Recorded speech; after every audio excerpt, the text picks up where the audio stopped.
إذ بعث فيهم رسولا من أنفسهم يتلو عليهم آياته ويزكيهم ويعلمهم الكتاب والحكمة وإن كانوا من قبل لفي ضلال مبين.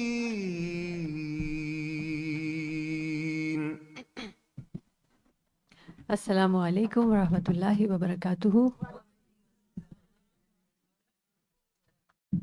کیسے ہیں سب؟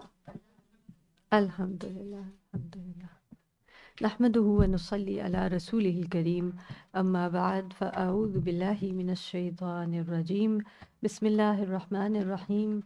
رب اشرح لي صدری ویسر لي امری واحلل عقدۃ من لسانی یفقهوا قولی. رب زدنی علما اللہم فقہنا فی الدین. اللہم انی اسألک علما نافعا وعملا متقبلا ورزقا طیبا آمین. کل کے لیسن کے بعد کہیں کوئی غور و فکر یا کوئی کی چیز کسی سے شیئر کرنے کا موقع ملا؟ گروپ ٹائم میں؟ اچھا نہیں، آؤٹ سائڈ الہدا. گروپ ٹائم میں تو الحمدللہ، اور بریک ٹائم میں یہاں پہ تو کیونکہ لائک مائنڈیڈ لوگ ہیں، سب نے ایک چیز پڑھی ہے تو ہم ایکسچینج آف ویوز کر ہی رہے ہوتے ہیں. لیکن اصل بات ہے کہ جہاں روشنی کم ہے وہاں ویکینڈ پہ شیئر کرتے ہیں. ٹھیک ہے ٹھیک ہے الحمدللہ. تو کنٹینیو کریں گے آج باب الحدثی فی المسجد، حدیث 445. باب الحدث فی المسجد، مسجد میں حدث ہونا یعنی وضو نہ رہنا. حدثنا عبداللہ بن یوسف قال اخبرنا مالک عن ابی الزناد عن الاعرج عن ابی ہریرہ ان رسول اللہ صلی اللہ علیہ وسلم قال الملائکۃ تصلی علی احدکم ما دام فی مصلاہ. الملائکۃ فرشتے، تصلی دعا کرتے ہیں، علی احدکم تم میں سے ایک پر، ما داما جب تک وہ رہتا ہے، فی مصلاہ اپنی نماز کی جگہ میں، الذی صلی فیہ وہ جگہ جس پر اس نے نماز پڑھی ہے، ما لم یحدث جب تک کہ اس کا وضو نہ ٹوٹے. یعنی اگر وضو کی حالت میں کوئی شخص اپنی نماز کے بعد نماز کی جگہ پر بیٹھا رہتا ہے تو جب تک وہ بیٹھتا ہے اس وقت تک فرشتے دعائیں کرتے رہتے ہیں اس کے لیے. اور ہم لوگ کیا کرتے ہیں کہ سلام پھیرتے ہی جائے نماز اٹھا کے لپیٹ کے بھاگنے کی فکر کرتے ہیں کہ اب اتنی لمبی نماز پڑھ لی، اب ساتھ پھر اب دعائیں بھی مانگے اور ادھر ہی بیٹھے رہیں، بڑا مشکل ہے. تو نہ بھی کچھ مانگے، تھوڑی دیر ویسے ہی بیٹھ جائیں کہ فرشتے تو آپ کے لیے مانگ دیں کچھ. تقول اللہم اغفر لہ، فرشتے کیا دعا مانگتے ہیں کہ اللہ اس کو بخش دے، اللہم ارحمہ، اللہ اس پہ رحم فرما. کبھی کبھی ایسا بھی کر لیا کریں، ریسٹ کرنا ہو تو بیڈ پہ لیٹنے کی بجائے وہیں بیٹھ کے تھوڑا سا ریسٹ کر لیا، اور اگر نہیں دل چاہ رہا دعا مانگنے کو تو بھی فرشتوں کو اپنے لیے مانگنے دی. باب بنیان المسجد، مسجد کا بنانا، تعمیر کرنا مراد ہے. وقال ابو سعید، اور ابو سعید کہتے ہیں، کانا سقف المسجد، تھی مسجد کی چھت، من جرید النخل، کھجور کے درخت کے پتوں کی یا شاخوں کی. جرید شاخ کو کہتے ہیں، پیچھے بھی آپ پڑھ چکے ہیں، جو آپ نے توڑ کے قبروں پہ لگائی تھی. وَأَمَرَ عُمَرُ بِبِنَاءِ الْمَسْجِدِ، اور حضرت عمر نے مسجد بنانے کا حکم دیا. وقال، اور کہا، أَكِنَّ النَّاسَ مِنَ الْمَطَرِ، میں چھپانا چاہتا ہوں. کن چھپنے کی جگہ کہتے ہیں نا، چھپانا چاہتا ہوں، اور کنایا بھی اسی سے ہے، یعنی چھپی ہوئی بات کرنا، اور مکنون بھی اسی سے ہے. الناس لوگوں کو، من المطر بارش سے. وَإِيَّاكَ أَن تُحَمِّرَ، یعنی مسجد تو بناؤ اور بچو تم کس سے؟ اسے سرخ کرنے سے، او تصفرہ، یا زرد کرنے سے، یعنی اس پہ لال پیلے رنگ نہ لگاؤ. فتفتن الناس، تم فتنے میں مبتلا کر دو گے لوگوں کو. یعنی مسجد میں بہت کلرنگ اور بہت پینٹنگز نہ کرو، اس سے لوگ جو ہیں وہ نماز سے توجہ ہٹا کے ان چیزوں کو دیکھنے لگیں گے. یہ حضرت عمر کا قول ہے. وقال انس، اور حضرت انس کہتے ہیں، یتباہون بہا، لوگ اس میں ایک دوسرے پر فخر کریں گے کہ ہماری مسجد ایسی اور ایسی، اور دوسرا کہے گا نہیں ہماری میں ایسا اور ایسا حسن ہے.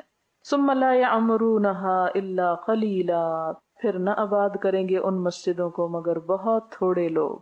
یعنی بڑی بڑی مسجدیں بنا کے، خوب رنگ لگا کے، پھول بوٹے اس میں بنا کے، اس کے بعد نماز نہیں پڑھیں گے. وہ جس طرح اقبال نے بھی ایک کہا نا کہ مسجد تو بنا دی پل بھر میں، ایمان کی حرارت والوں نے، من اپنا پرانا پاپی ہے، برسوں میں نمازی بن نہ سکا. وقال ابن عباس، اور ابن عباس کہتے ہیں، لَتُزَخْرِفُنَّهَا، کہ تم ان کو خوب آراستہ کرو گے. زخرف، سورۃ زخرف بھی ہے. کما زخرفت اليہود والنصارى، جس طرح یہود و نصارہ نے اپنے گرجوں کو آراستہ کیا. جس طرح انہوں نے خوب اس میں خوبصورتی پیدا کی، تم بھی ایسی ہی خوبصورتیاں بناؤ گے۔ وہ مسجد کو سجانا اور صاف ستھرا رکھنا تو اپنی جگہ ایک نیکی ہے، لیکن اس کے ساتھ اس کو آباد کرنا زیادہ اہم کام ہے جس کی طرف توجہ دینی چاہیے۔ حدثنا علی بن عبد اللہ قال حدثنا یعقوب بن ابراہیم قال حدثني ابی عن صالح بن کیسان قال حدثنا نافع ان عبد اللہ اخبره ان المسجد كان على عهد رسول اللہ صلی اللہ علیہ وسلم مبنیا باللبن، کہ نبی صلی اللہ علیہ وسلم کے عہد میں مسجد اینٹوں سے بنی ہوئی تھی۔ وسقفه الجرید، چھت اس کی کھجور کی شاخیں تھیں۔ وعمودہ، اور اس کے ستون خشب النخل، کھجور کے تنے تھے، کھجور کی لکڑی تھی۔ فلم یزد فیہ ابو بکر شیئا، ابو بکر نے اس میں کسی چیز کا اضافہ نہ کیا، اس کو اسی حال میں رہنے دیا۔ وزاد فیہ عمر، لیکن حضرت عمر نے اس میں اضافہ کیا۔ وبناہ، اور اس کو تعمیر کیا۔ علی بنیانہ، اسی بنیاد پر، فی عہد رسول اللہ صلی اللہ علیہ وسلم، جو حضور صلی اللہ علیہ وسلم کے دور میں تھی، یعنی ان بنیادوں کو نہیں چھیڑا، اس کے اوپر ہی تعمیر کیا۔ کس سے؟ باللبن، اینٹوں سے، والجرید، اور کھجور کی ڈالیوں سے۔ وأعاد، اور دوبارہ بنا دیے، اعادہ کر دیا، عمودہ، اس کے ستونوں کو، خشباً، کھجور کی لکڑی سے ہی۔ ثم غیرہ عثمان، پھر حضرت عثمان رضی اللہ تعالیٰ عنہ نے اس میں کچھ تبدیلی کی۔ فزاد فیہ زیادتاً کثیرتاً، اور اس میں بہت زیادہ تبدیلیاں کی، یعنی کثرت سے زیادتی کی اس میں، زیادتی کا لفظ پازیٹیو سینس میں۔ وبنا جدارہ بالحجارتی، اور بنائی اس کی دیواریں، بالحجارتی، پتھروں کی، المنقوشتی، جو نقشی تھے، یعنی نقشی تھے، یعنی جن پہ کچھ نقش و نگار تھے، والقصتی، اور چونے کے، وجعل عمدہ من حجارت منقوشت، اور بنائے اس کے ستون منقوش پتھروں سے، وسقفہ، اور چھت ڈالی اس میں، بالساجی، ساگوان کی لکڑی سے۔ تو اس سے کیا پتہ چلتا ہے؟ حضور صلی اللہ علیہ وسلم اور حضرت ابو بکر صدیق رضی اللہ تعالیٰ عنہ کے دور میں مسجد ایک ہی حال میں تھی۔ حضرت عمر نے خفیف سی تبدیلی کی اور حضرت عثمان نے بہت زیادہ تبدیلی کر دی۔ اور حضرت عثمان چونکہ صحابی تھے، حضور صلی اللہ علیہ وسلم کے داماد بھی تھے، ان کا طرز عمل جو ہے اس کو سامنے رکھتے ہوئے بعد میں لوگوں نے پھر مسجدوں میں نقش و نگار کیے، لیکن جس طرف نماز پڑھی جاتی ہے خاص طور پر اس طرف کو سادہ ہونا چاہیے تاکہ نماز میں دھیان ادھر ادھر نہ جائے۔ اگر سائڈ یا پیچھے یا باہر کا علاقہ خوبصورت بنایا جاتا ہے تو اس کی اجازت ہے۔ باب التعاون فی بناء المسجد ما کان للمشرکین ان یعمروا مساجد اللہ۔ باب التعاون فی بناء المسجد، مسجد بنانے میں ایک دوسرے کی مدد کرنا۔ قرآن پاک کی آیت ہے، ما کان للمشرکین، مشرکین کے لیے جائز نہیں، ان یعمروا مساجد اللہ، کہ آباد کریں اللہ کی مسجدوں کو، یعنی مشرکوں کا یہ کام نہیں کہ اللہ کی مسجدوں کو آباد رکھیں۔ یعنی ایک طرح سے مشرکوں کو آر دلائی گئی ان کے شرک پر کہ اگر اللہ کے گھر کو آباد کرنا ہے تو پھر اللہ کے ساتھ کسی کو شریک نہ کرو۔ حدثنا مسدد قال حدثنا عبد العزيز بن مختار قال حدثنا خالد الحذاء عن اکرمۃ قال لي ابن عباس، اکرمہ کہتے ہیں کہ مجھ سے ابن عباس نے کہا، ولی ابن ہی علی، اور اپنے بیٹے علی سے، انطلقا الی ابی سعید، جاؤ ابو سعید خدری کے پاس، فاسمعا من حدیثہ، اور اس سے احادیث سنو۔ اس سے ایک بڑی اہم بات پتہ چلتی ہے کہ ابن عباس جو ہیں، اکرمہ جو ان کے شاگرد ہیں، ان کو بھی اور اپنے بیٹے کو کسی اور شخص کے پاس بھیجتے ہیں کہ جاؤ ان سے علم حاصل کرو۔ یعنی اس میں کوئی عیب کی بات نہیں کہ انسان اپنے بچے کو کسی دوسرے سے تعلیم حاصل کرنے کے لیے بھیجے۔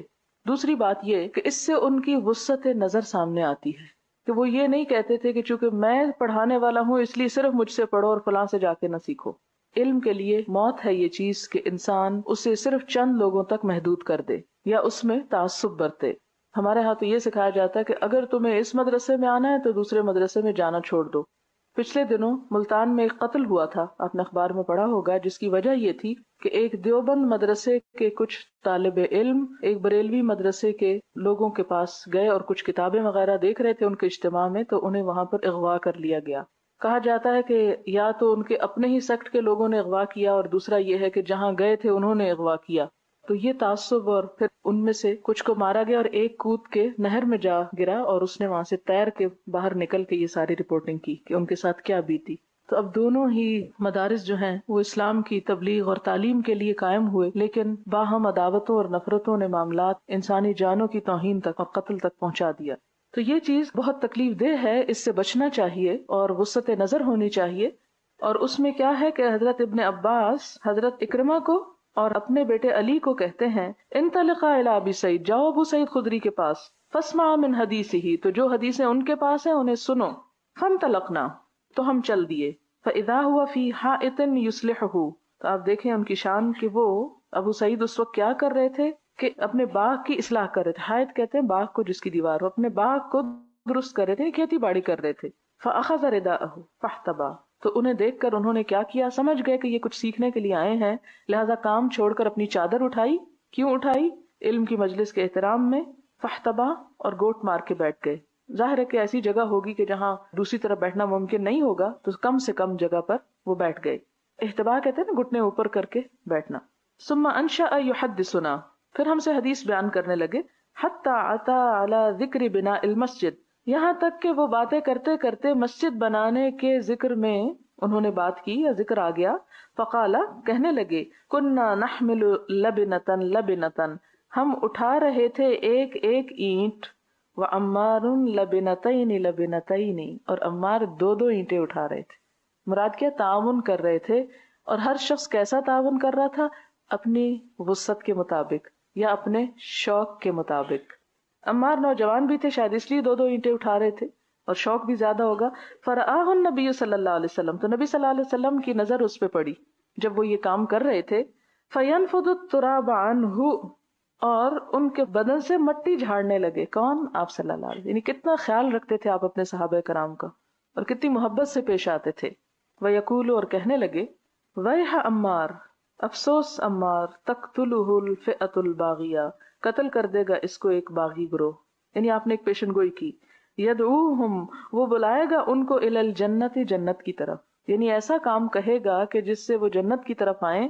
وَيَدْعُونَهُ، لیکن وہ بلائیں گے اس کو الی النار، آگ کی طرف. تو اس مخالفت میں عمار قتل کر دیے جائیں گے. قال یقول عمار، عمار کہا کرتے تھے، اعوذ باللہ من الفتن، میں پناہ مانگتا ہوں اللہ کی فتنوں سے. باب الاستعانۃ بالنجار، مدد طلب کرنا بڑھئی سے، والصناع، اور معمار سے، فی اعواد المنبر والمسجد، ممبر اور مسجد بنانے میں.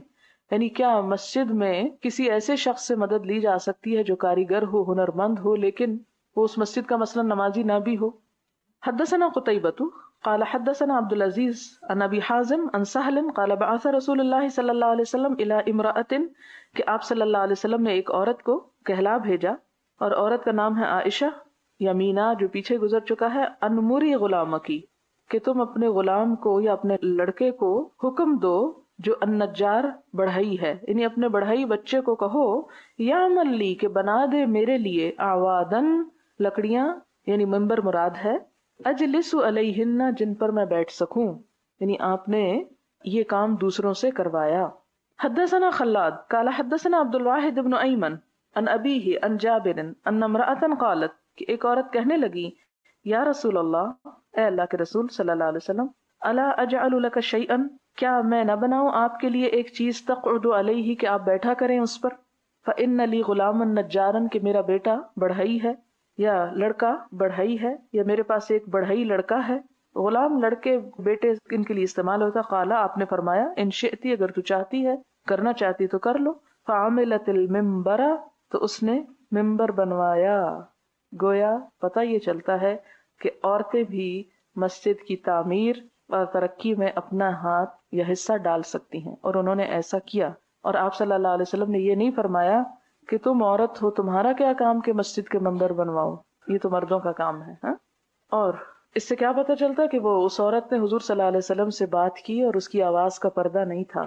اور اس میں دیکھیں، اس میں ایک چیز یہ بھی آتی ہے کہ ظاہر ہے کہ وہ مسجد میں آتی ہوگی تو اسے پتہ چلا نا کہ ممبر نہیں ہے. ہاں، اس نے دیکھ کے ایک ضرورت محسوس کی، جبکہ دوسرے صحابہ کرام بھی موجود تھے. تو بعض اوقات عورتیں وہ ڈیٹیلز دیکھتی ہیں جو مردوں کو نظر نہیں آتی، اور اس نے سجیسٹ کیا اور آپ نے اس کی سجیشن کو اپروو کر دیا. اور پھر یہ نہیں کہا اچھا تم نے بہت اچھی سجیشن دی ہے، میں اب اس کو کسی اور سے خود بنوا لوں گا، بلکہ اس نے جب آفر کی تو اس آفر کو قبول بھی کیا. بنانے والا اگرچہ لڑکا تھا لیکن بنوایا عورت نے تھا. اور آپ کو معلوم ہے کہ وہ ممبر اور اس کی شان، یہ پھر قسمت کی بات ہے جس کے حصے میں جو نیکی آ جائے. باب من بنا مسجدن، باب مسجد بنانے والے کا ثواب، یعنی من جس نے بنائی مسجدن، مسجد. حدثنا یحیی بن سلیمان قال حدثنی ابن وہب اخبرنی عمرو ان بکیرا حدثه أن عاصم ابن عمر ابن قتادة حدثه أنه سمع عبيد الله الخولاني أنه سمع عثمان بن عفان يقول عند قول الناس فيه حين بنى مسجد الرسول صلی اللہ علیہ وسلم. عبید اللہ خولانی نے حضرت عثمان رضی اللہ تعالیٰ عنہ سے سنا کہ جب انہوں نے مسجد نبی کی تعمیر کی اور لوگ اس کے بارے میں باتیں کرنے لگے تو انہوں نے کہا انکم اکثرتم، کہ تم نے بہت کثرت کی، یعنی بہت باتیں بنائیں. وانی سمعت النبی صلی اللہ علیہ وسلم یقول، کیونکہ حضرت عثمان رضی اللہ تعالیٰ عنہ نے بہت سے اس میں نقش و نگار وغیرہ کروائے تھے، تو اس لیے لوگوں نے اس میں کافی باتیں کی ہوں گی. تو اس پہ حضرت عثمان کہتے ہیں من بنا مسجدن، کہ آپ صلی اللہ علیہ وسلم نے فرمایا کہ جس نے کوئی مسجد تعمیر کروائی. قال بکیر کہتے ہیں حسبت انہ قال، کہ میرا خیال ہے کہ انہوں نے یہ بھی کہا یبتغی بہ وجہ اللہ، کہ اس مسجد کی تعمیر کے ذریعے اللہ کی رضا چاہتا ہے. بن اللہ لہ مثلہ فی الجنہ، اللہ تعالیٰ جنت میں اسی کی مانند اس کے لیے گھر بنائے گا. تو اس چیز کو سامنے رکھتے ہوئے اجتہاد کیا حضرت عثمان نے اور خوبصورت طریقے سے مسجد بنوائی تاکہ ان کا گھر جنت میں خوبصورت ہو، کیونکہ حدیث میں آتا ہے مثلہ فی الجنہ، ویسا ہی جنت میں اس کے لیے گھر بنوایا جائے گا. باب یاخذ بنصول النبل اذا مر فی المسجد. نصول کہتے ہیں نوکیں، نبل تیروں کی نوکیں لے جانا اذا مر فی المسجد، جب وہ مسجد میں جائے. یعنی اگر مسجد میں کوئی اپنا تیر لے کے جا رہا ہے اور تیر کے نوک ہے، اس کے آگے وہ لوہے کا پھل لگا ہوا ہے، تو کیا اس کی اجازت ہے کہ کوئی شخص مسجد میں تیر لے جائے؟ حدثنا قتيبة قال حدثنا سفيان قال قلت لعمر اسمعت جابر بن عبد الله يقول، میں نے عمر سے کہا، سفیان کہتے ہیں کیا تم نے سنا جابر بن عبداللہ سے جو کہتے تھے مر رجل فی المسجد، کہ گزرا ایک شخص مسجد میں، ومعه سہام، اور اس کے ساتھ تیر تھے. فقال له رسول اللہ صلی اللہ علیہ وسلم، تو آپ صلی اللہ علیہ وسلم نے اس سے فرمایا امسک بنسالھا، کہ اس کی نوکیں تھام کے رکھو. یعنی آپ نے یہ نہیں فرمایا کہ اس تیر کو باہر پھینک کے آؤ یا مت لاؤ، بلکہ کیا فرمایا اس کی نوکوں کو تھام لو.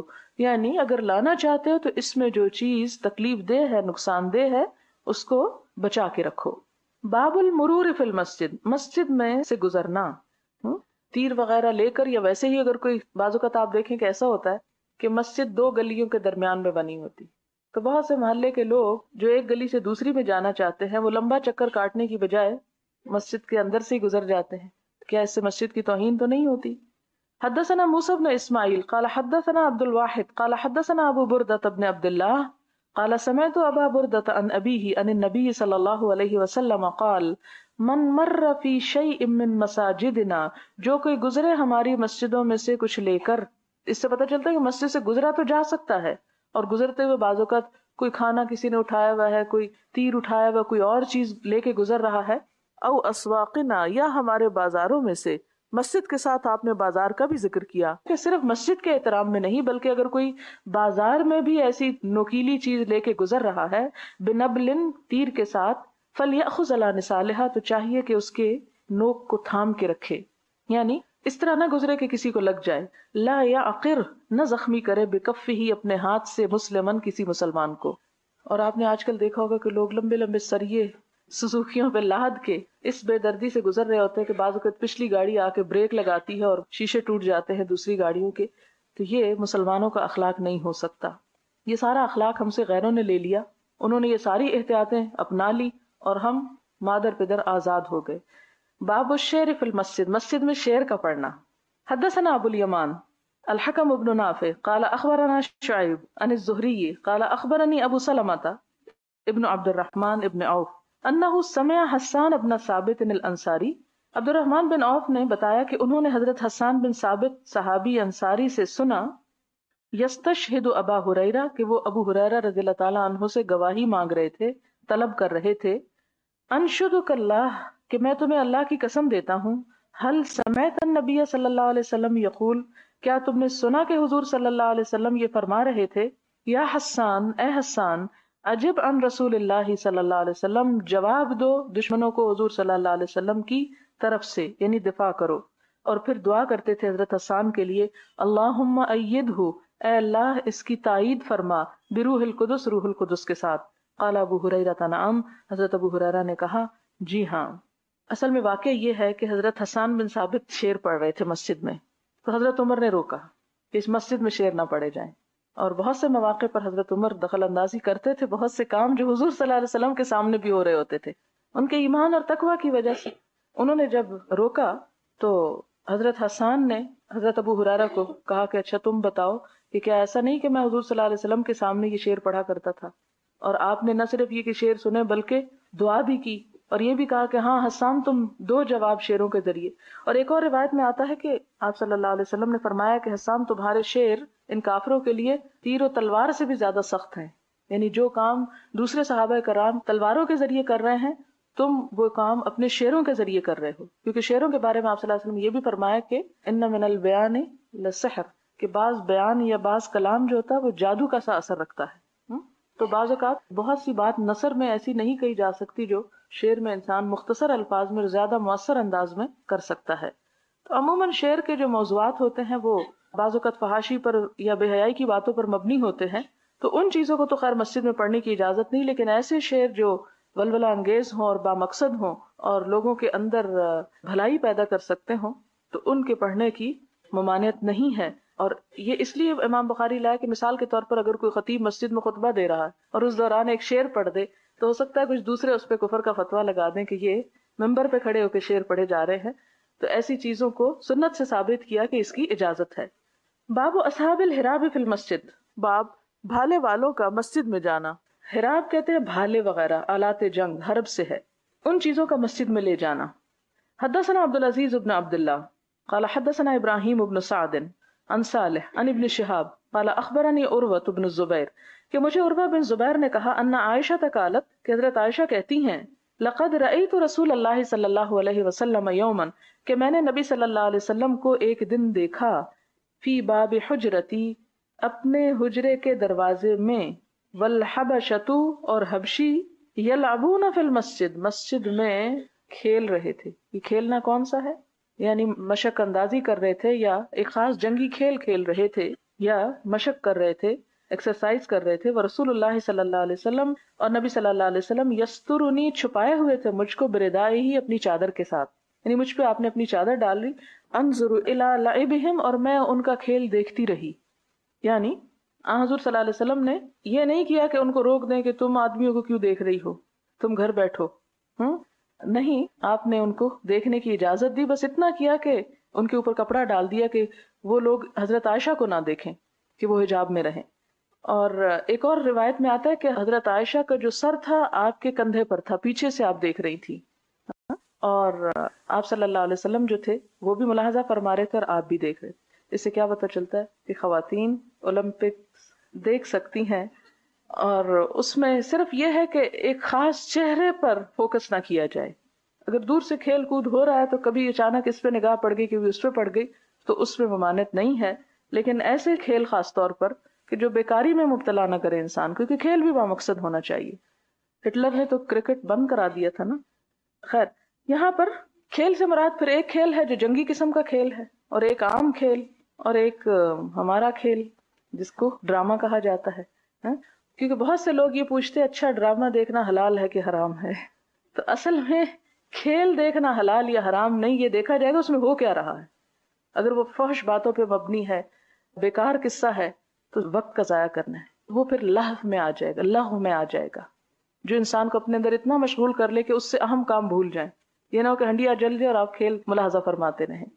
وزاد ابراہیم ابن المنذر، اور ابراہیم بن منذر نے اس میں اضافہ کیا ہے. حدثنا ابن وہب اخبرنی یونس عن ابن شہاب عن عروہ عن عائشہ قالت، حضرت عائشہ کہتی ہیں رأیت النبی صلی اللہ علیہ وسلم والحبشۃ یلعبون بحرابہم، کہ میں نے آپ صلی اللہ علیہ وسلم کو دیکھا اور حبشی جو تھے وہ اپنے حراب یعنی ہتھیاروں سے کھیل رہے تھے.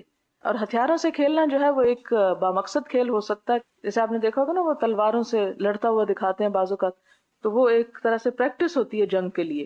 باب ذکر البیع والشراء علی المنبر فی المسجد، بیع و شراء کا ذکر کرنا مسجد کے ممبر پر، یعنی کیا مسجد کے ممبر پہ کھڑے ہو کر خرید و فروخت کے مسائل بیان کیے جا سکتے ہیں، یعنی اس کا اجازت ہے. حدثنا علی بن عبد اللہ قال حدثنا سفیان عن یحیی عن عمرۃ عن عائشہ قالت اتتها بریرۃ تسألها فی کتابتها، حضرت عائشہ کہتی ہیں کہ بریرہ ان کے پاس آئیں. بریرہ حضرت عائشہ کی لونڈی تھی، غلام تھی. وہ ان سے سوال کر رہی تھیں، کن سے؟ حضرت عائشہ سے. کس چیز کا؟ فی کتابتہا، اپنی مکاتبت کے بارے میں. مکاتبت یا کتابت کہتے ہیں کہ غلام یا لونڈی اپنے مالک سے معاملہ کر لے اپنی آزادی پر کچھ رقم ادا کر کے، اور اس کو بدلے کتابت کہتے ہیں، جو رقم پھر ادا کر کے اسے دی جائے گی. وہ رقم وہ خود بھی دے سکتا ہے مالک، اور وہ رقم کوئی اور بھی دے سکتا ہے. فقالت، تو کہنے لگی. یہ کون کہنے لگی؟ حضرت عائشہ. ان شئتی، اگر تو چاہتی ہے، آتیت اہلکی، میں دے دیتی ہوں تیرے اہل و عیال کو. کیا چیز؟ وہ پیسہ جو تم مانگ رہی ہو. وَيَكُونُ الْوِلَاءُ لِي، اور ولا جو ہے، ولا کا تعلق ایک ہوتا ہے، اگر کوئی شخص کسی کا غلام ہو، وہ اس کو آزاد بھی کر دے تو آزادی کے بعد بھی اس کا اس سے تعلق بالکل منقطع نہیں ہوتا. پہلے آقا اور غلام کا تعلق ہوتا ہے، آزادی کے بعد غلام اور ولی کا تعلق ہو جاتا ہے، وہ اس کا ولی ہو جاتا ہے، ایک طرح سے گارڈین ہو جاتا ہے. ولا کا تعلق اس کو بولتے ہیں کہ میرا تمہارا ولا کا رشتہ تو باقی رہے گا، لیکن آزادی تجھے مل جائے گی. وقال اہلھا، تو اس کے گھر والے، کس کے؟ بریرہ کے، کہنے لگے.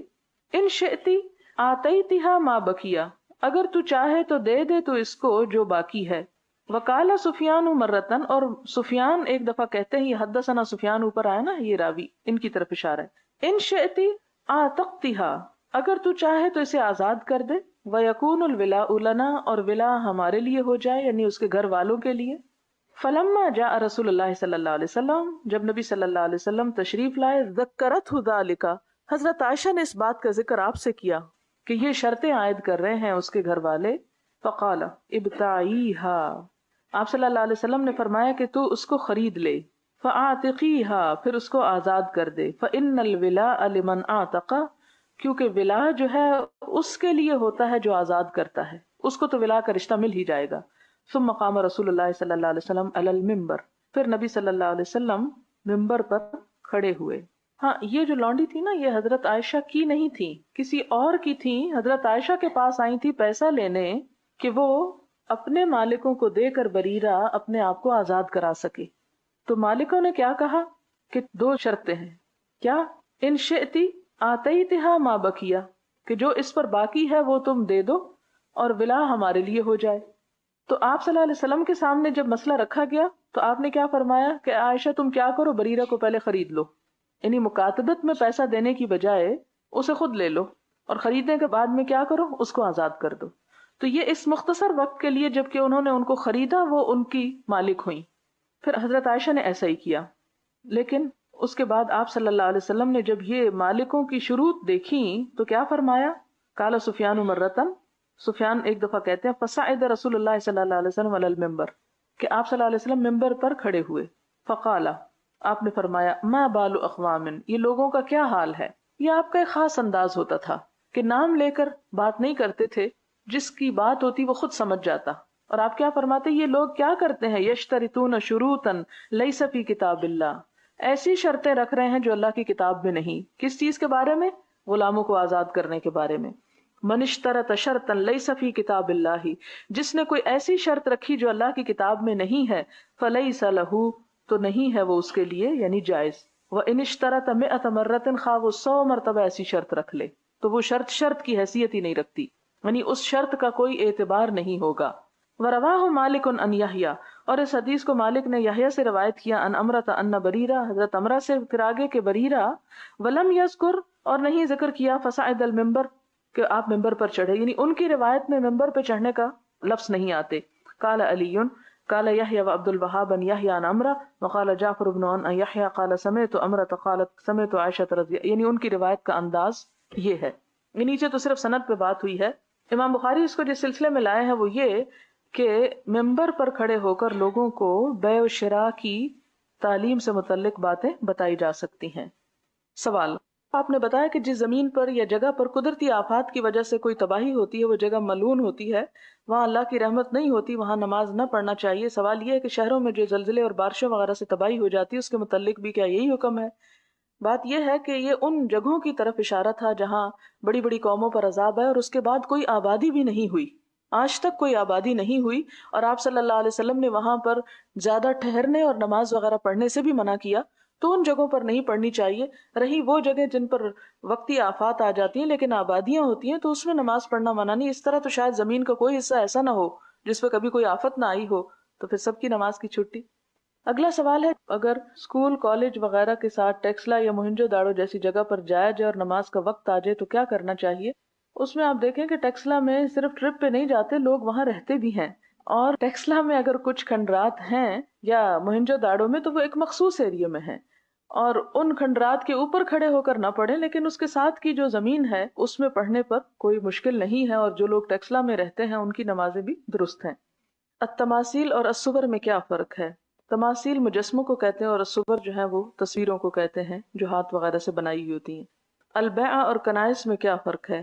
بیعہ جو ہے یہ یہودیوں کے لیے اور کنائس کنیسہ جو ہے یہ عیسائیوں کی عبادت گاہ کو کہتے ہیں.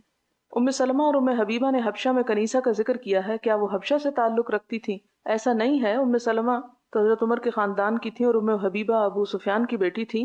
ان لوگوں نے ہجرت کی تھی مکہ سے حبشہ کی طرف، تو وہاں جا کر انہوں نے حبشہ کے طور طریقے بیان کیے کہ وہاں کس کس قسم کی عمارتیں یا لوگوں کا رہن سہن کیسا تھا. جو تصویر بالکل حقیقی انسان یا حیوان کی نہ لگے، اس سے مشابہ فگر لگے، وہ گھر میں لگائی جا سکتی ہے. جی ہاں، اگر اس طرح کا ایبسٹریکٹ آرٹ ہے تو وہ لگایا جا سکتا ہے، کیونکہ بالکل مثالی تصویر سے منع کیا گیا. ایک حدیث میں ایک خادمہ پر چوری کا الزام لگایا گیا. اگر کوئی ایسا کرے اور بعد میں وہ رقم گھر سے نکل آئے اور معاملہ عدالت تک پہنچ جائے تو اس سلسلے میں کیا کفارہ ہے؟ خادمہ سے معافی مانگ لی جائے، سمپلی اتنی سی بات ہے، اور اس کو کوئی صدقہ خیرات کر دیا جائے. کیونکہ معافی اگر ہم دنیا میں نہیں مانگیں گے آر اور تکبر کی وجہ سے، تو قیامت کے دن تو وہ اپنا بدلہ لے لیں گے. تو ہمیں کوئی بڑا ہو یا چھوٹا ہو، معافی مانگ لینے میں آر یا حرج محسوس نہیں کرنے چاہیے. کیا سبق آموز ڈرامے یا پروگرام دیکھنا گناہ ہے؟ بات یہ کہ کس قسم کا سبق، چوری ڈاکے کا یا فحاشی کا یا بے حیائی کا؟ سبق سے مراد بھی معلوم ہونی چاہیے، اس لیے کہ ہمارے جو ڈرامے ہیں عموماً ان میں اسی قسم کے سبق دیے جاتے ہیں. جیسے کوئی تاریخی قسم کے ہوتے ہیں یا ایسی فکشن کے جس کے پیچھے کوئی نہ کوئی علم کی بات ہو تو وہ اور چیز ہے، لیکن صرف قتل و غارت بیٹھ کے دیکھتے رہنا اور کاؤ بوائے کے کھیل دیکھتے رہنا، ایسی چیزیں جو ہیں ان میں کوئی سبق نہیں سوائے اس کے کہ انسان اپنا وقت ضائع کرے.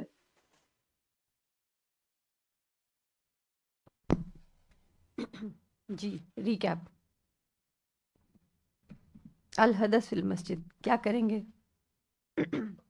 اور یہاں پر خاص طور پر جو نبی صلی اللہ علیہ وسلم کی حدیث اس 445 لائی گئی ہے، یہ پرٹیکولرلی صرف مسجد کے لیے لمیٹڈ ہے؟ نہیں، یہ تو بیسکلی نماز کی جگہ کے لیے بات، ٹھیک ہے نا، خواہ وہ مسجد کے اندر ہو یا وہ آپ اپنے گھر میں بھی ہوں. اور کتنا اچھا لگے کہ فرشتے ہمارے لیے دعائیں کر رہے ہوں. روز ہم فرشتوں کو تھوڑا سا دعائیں کرنے دیتے ہیں، یہ ہمیں دیکھنا چاہیے. ہم اٹھ کے ہاں اچھی بات ہے، تو گارنٹی ہے نا، کیونکہ وہ مغفرت کریں گے تو انشاءاللہ وہ زیادہ قبول ہوگی نسبت اگر ہم خود کرتے ہیں. فرشتوں کی سفارش بہرحال ہمیں فائدہ تو دے گی، فائدہ تو دے گی انشاءاللہ. تو اس کے لیے کیا کرنا پڑے گا؟ اپنے آپ کو باندھنا پڑے گا، تھوڑا سا نفس کو ٹرین کرنا پڑے گا. اور اب یہ ہے کہ بیٹھے بیٹھے بھی ہم غائب ہو جاتے ہیں، وہیں بیٹھے ہوتے ہیں، کیا کرتے ہیں؟ فون لے لیتے ہیں.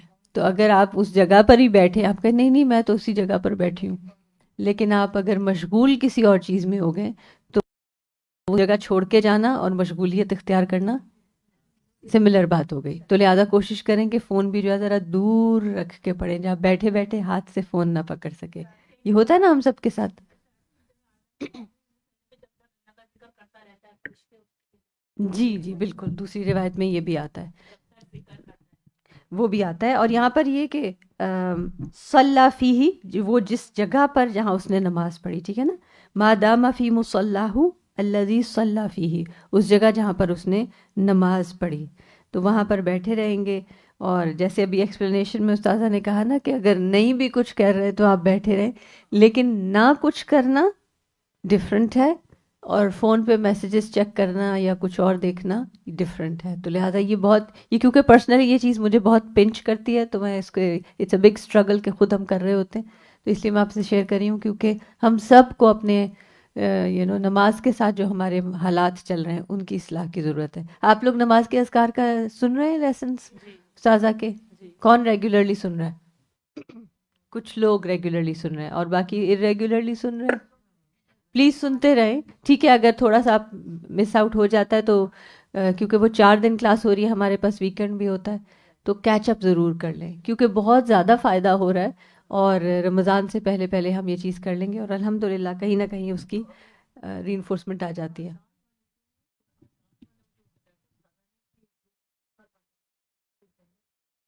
جی آپ دیکھیں مؤذنوں کو ہم یا امام حضرات کو کتنی عزت دے رہے ہوتے ہیں، نہیں دیتے، لحاظ نہیں رکھتے، لیکن اس طرح کے ریمائنڈرز ہمیں فائدہ دیں گے انشاءاللہ. جی سسٹر آسیہ، جیسے ہم نماز کے بعد گھر بیٹھے رہتے ہیں تو بعض دفعہ بچے آ جاتے ہیں، وہ کوئی نہ کوئی بات شروع کر دیتے ہیں، تو ٹھیک ہے، اگر ضروری بات ہے تو وہ اس میں کوئی حرج نہیں، منع نہیں کیا گیا. نبی صلی اللہ علیہ وسلم اکثر اپنے نماز کے مقام پر ہوتے تھے اور بات چیت کر لیتے تھے، لیکن یعنی دل کا التفات ہے نا پہلی بات تو. جی اور سسٹر آسیہ، میں آپ کو اس کی پریکٹس بتا رہی ہوں کہ میں کس طرح کرتی ہوں کہ آج بھی میں نے یہی پریکٹس کری کہ فجر کی نماز پڑھنے سے پہلے اپنا سارا لیپ ٹاپ، اسائنمنٹ کی چیزیں، دعائیں، سب چیزیں برابر میں رکھ لی، کیونکہ وہ اشراق تک کا کافی ٹائم ہوتا ہے نا. جی جی تو پھر میں نے یہ سب اس لیے رکھا. میں نے کہا اب جب نماز، اذکار، تلاوت ختم کر لوں گی تو پھر اسائنمنٹ کر لوں گی، تو وہ بھی پارٹ آف عبادت ہی ہے، تو انشاءاللہ میرا وہ اجر اسی میں ہی لکھا جائے گا انشاءاللہ انشاءاللہ.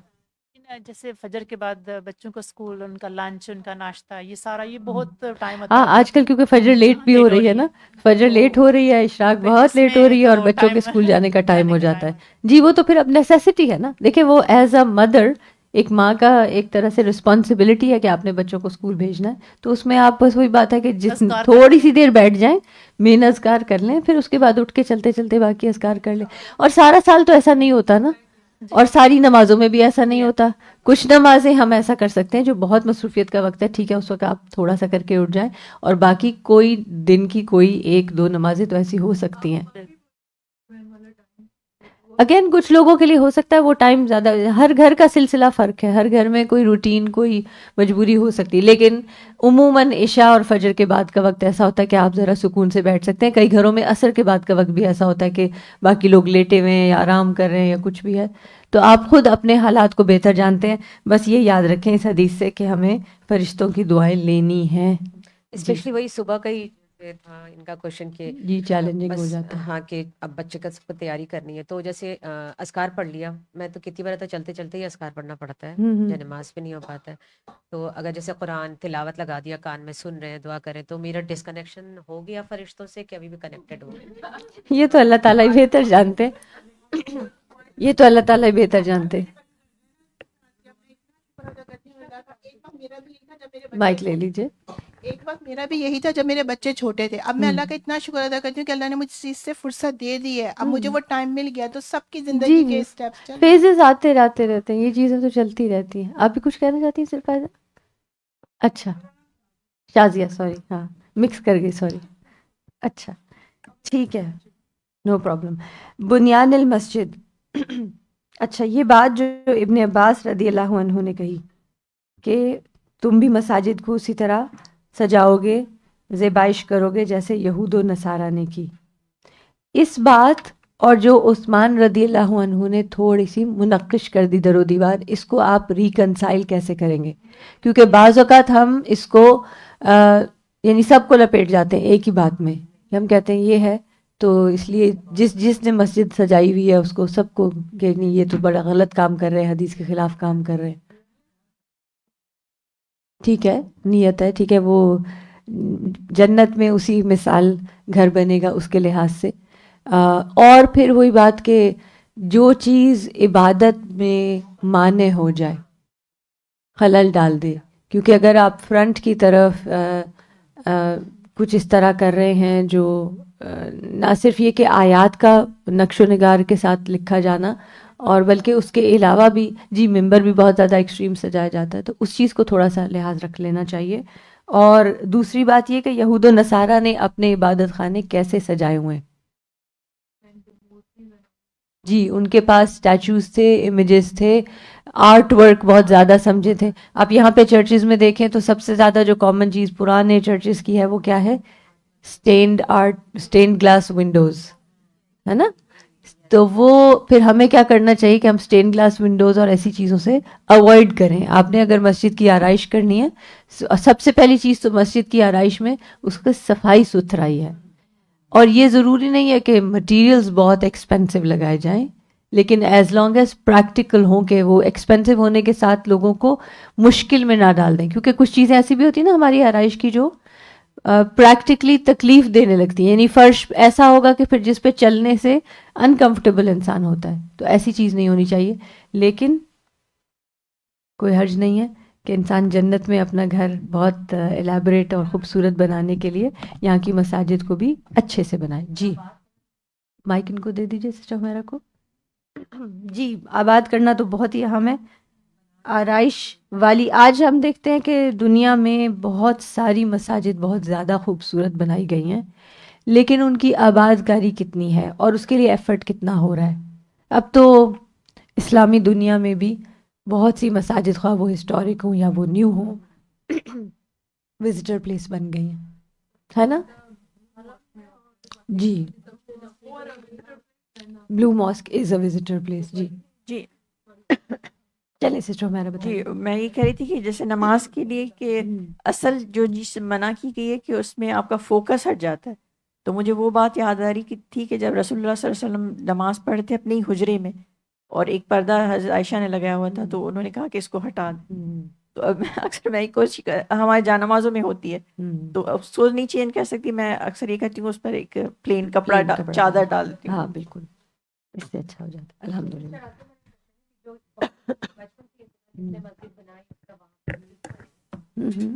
یہ تو بہت زیادہ ہے کہ جس نے مسجد بنائی. تو میرا بیٹا جب بھی تھوڑا سا اس کا کچھ آن آف رہتا ہے، مطلب میں نے نا مسجد بنا دینا ایک بار انشاءاللہ، اس کا یہ کہتا ہے. تو لیکن آباد بھی کرنا از اے ایکولی امپورٹنٹ، یا صرف بنا دیا تو جنت میں گھر بن گیا تو بس اطمینان ہو گیا، بھائی ایک بار بنا دوں گا چلا جاؤں گا.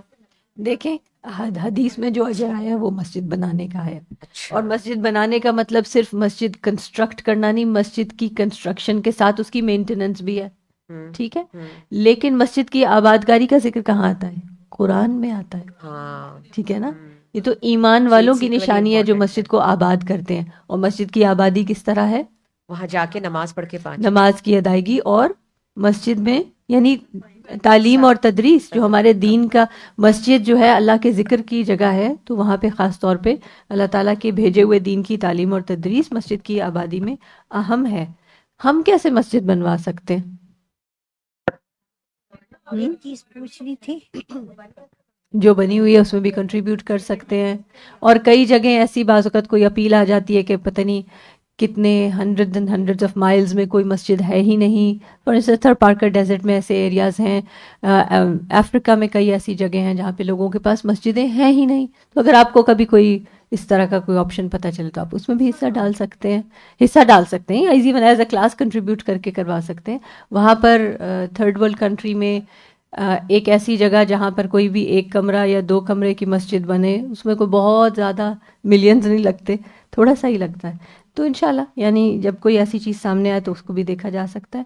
نیت اور دعا ضرور کرنی چاہیے کہ اللہ تعالیٰ ہمیں دکھا دیں، ہمیں سجھا دیں کہ ہم کیسے کریں. اور کچھ نہیں، آج کل تو ہمارے پاس یوٹیوب پہ کتنے ایڈز آ رہے ہوتے ہیں. نارتھ امریکہ میں ہی کتنی مسجدیں بن رہی ہیں.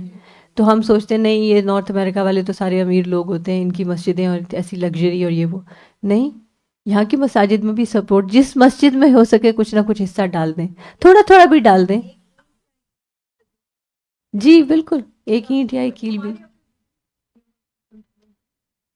جی بالکل. تو جس کا پتہ چلے، جس مسجد کا پتہ چلے اس میں کچھ نہ کچھ اپنا حصہ ڈال دیں. ہمیں نہیں پتہ کس مسجد میں کہاں خیر کا کتنا کام کتنا عرصہ چلتا رہے. تو انشاءاللہ کوشش کرنی چاہیے، تو اللہ سے دعا کرنی چاہیے کہ اللہ تعالیٰ ہمیں توفیق دیں اور ہم صحیح جگہ پر اپنا مال لگائیں جو اللہ نے دیا ہے، بطور شکرانہ لگائیں، اور پھر بعد میں اس پہ کسی کو سنا کے اجر ضائع نہ کریں. یہ بہت ضروری ہے، کسی کو سنا کے اجر ضائع نہ کریں. ایک چیز پوچھنا تھی مجھے جی کہ سنا ہے کہ مسجد قرطبہ میں لوگ دیکھنے جا سکتے ہیں لیکن نماز پڑھنے کی اجازت. تو یہ بات یہ پھر مسجد تو جاتے ہیں تو ضرور ہم لوگ تو 2 نفل پڑھتے ہیں تحیۃ المسجد، تو پھر وہاں پہ جانا مناسب ہے یا نہیں؟ تو وہاں الاؤڈ نہیں ہے، میرے علم میں بالکل نہیں ہے اس بات کو. سنا ہے میں نے کہ وہاں پہ نماز چلیں جب جانا ہوگا، یعنی جب واقعی جانا ہوگا تو پھر اس وقت معلوم کر لیں گے کہ اب کیا حالات ہیں، اور تحیۃ المسجد تو پڑھ ہی لیں گے. صرف علامہ اقبال کے کو اجازت ملی تھی، اس کے بعد تو اچھا چلیں انشاءاللہ. اگر بس وہی بات ہے کہ جہاں ہمارا ریئلسٹکلی آپ جا رہے ہیں اسلامک ورلڈ میں یا نان اسلامک ورلڈ میں جا رہے ہیں اور وہاں پہ کوئی ریئر مسجد ہے اور وہ وہاں پہ آج کل ٹورسٹ بھی ہیں یا کچھ ہے، تو اگر as long as if you know you are for sure going to check کر لیں، ٹھیک ہے نا. کیونکہ حدیث تو ہم پڑھ ہی چکے ہیں کہ جب کوئی مسجد میں داخل ہو تو 2 رکعت پڑھے بغیر نہ بیٹھے. ٹھیک، چلیں انشاءاللہ یہ مکاتبت والی حدیث سمجھ آ گئی سب کو. چلیں الحمدللہ ہم اپنا لیسن کنٹینیو کرتے. باب التقاضی والملازمت فی المسجد. تقاضی کہتے ہیں ایک دوسرے سے تقاضا کرنا، والملازمتی اور پیچھا کرنا، لازم ہو جانا، فی المسجد مسجد میں. یعنی کیا کوئی شخص مسجد کے اندر کسی سے اپنے قرض کا مطالبہ کر سکتا ہے یا اس کا پیچھا کر سکتا ہے؟ یعنی باہر تو وہ کہیں نظر نہیں آتا، کہتا اچھا نماز پڑھتا ہے، مسجد میں جا کے پکڑوں گا اس کو. کیا ایسا کرنا جائز ہے؟ حدثنا عبداللہ ابن محمد قال حدثنا عثمان ابن عمر قال اخبرنا یونس عن الزہری عن عبداللہ ابن کعب ابن مالک عن کعب انہ تقاضى ابن ابی حدرد دینا، کہ حضرت کعب نے تقاضا کیا کس سے؟ ابن ابی حدرد سے. کس چیز کا تقاضا؟ دینا، قرض کا تقاضا. کان لہو علیہ، جو اس کے ذمہ تھا کعب کے لیے. فی المسجد، مسجد کے اندر. یعنی نماز پڑھ کے جب سلام پھیرا تو وہ نظر آ گئے، یعنی جنہوں نے قرض لیا ہوا تھا. کن کو نظر آ گئے؟ کعب کو. فارتفعت اصواتہما، ان دونوں کی آوازیں بلند ہو گئی، تو تکار ہو گئی جو عام طور پہ ہو جایا کرتی. حتی سمعہما رسول اللہ صلی اللہ علیہ وسلم، یہاں تک کہ آپ صلی اللہ علیہ وسلم نے اس کو سن لیا. وہو فی بیتہ، آپ صلی اللہ علیہ وسلم اپنے گھر میں تشریف فرما تھے. فخرج الیہما، تو آپ نکلے ان دونوں کی طرف جو باہم ایک دوسرے سے زور زور سے باتیں کر رہے تھے. حتی کشف سجف حجرتہ، یہاں تک کہ آپ نے اپنے حجرے کا دروازہ کھولا. فنادا، تو فرمایا، آواز دی، یا کعب، اے کعب. قال لبیک یا رسول اللہ، تو وہ جواب میں کہتے ہیں لبیک یا رسول اللہ. فقال، آپ نے فرمایا، دع من دینک ھذا، معاف کر دو اس کے قرض میں سے، من یعنی بعض حصہ. وَأَوْمَأَ إِلَيْهِ، اور اشارہ کیا، الیہ طرف اس پر. ہم کہتے ہیں نا فلاں کے ایما پہ یہ کام ہوا، یعنی اشارے پر. اومأ اشارہ کیا، الیہ اس کی طرف، ای الشطرہ یعنی آدھا حصہ. یعنی آپ نے زبان سے کیا فرمایا کہ اس کا کچھ قرض معاف کر دو. کتنا؟ ہاتھ سے فرمایا آدھا. کالا، کعب کہتے ہیں، لقد فعلت یا رسول اللہ، اسی وقت ڈیسیژن لے کے کہتے ہیں میں نے کر دیا اللہ کے رسول صلی اللہ علیہ وسلم. قال قم فقدہ، اور پھر باقی حصے کے بارے میں کیا فرمایا؟ ابن ابی حدرت سے اٹھو اور اس کو پورا کر دو، یعنی بقایا حصہ ادا کر دو. کتنا خوبصورت فیصلہ کیا دونوں کے درمیان. لیکن اس سے پتہ کیا چلتا ہے کہ مسجد میں قرض کا مطالبہ ہو سکتا ہے یا کسی کو پکڑا جا سکتا ہے، کیونکہ اگر ایسی بات ہوتی کہ نہ کیا جا سکتا ہوتا تو آپ یہ مشورہ دینے کی بجائے کہتے نکل جاؤ دونوں مسجد سے، یہاں کیوں جھگڑ رہے ہو، اور ان کو باہر نکال دیتے، جاؤ گلی میں جھگڑو جا کے، مسجد کی تم بے حرمتی کر. کیونکہ آج کل تو ہمارے یہاں یہی ہوتا ہے، اگر خدا نخواستہ مسجد میں کوئی شخص ایسا کام کر رہا ہو جو ناپسندیدہ ہو تو بجائے اس کے کہ ان کے درمیان صلح کرائی جائے یا اس کو اچھی بات بتائی جائے، عموماً کیا کہا جاتا ہے کہ ہمارے سر سے اتر جاؤ، ہماری بلا سے جھگڑو یا لڑو یا ایک دوسرے کو قتل کرو، جو چاہو کرو. یہ بے نیازی ایک مسلمان کو زیب نہیں دیتی.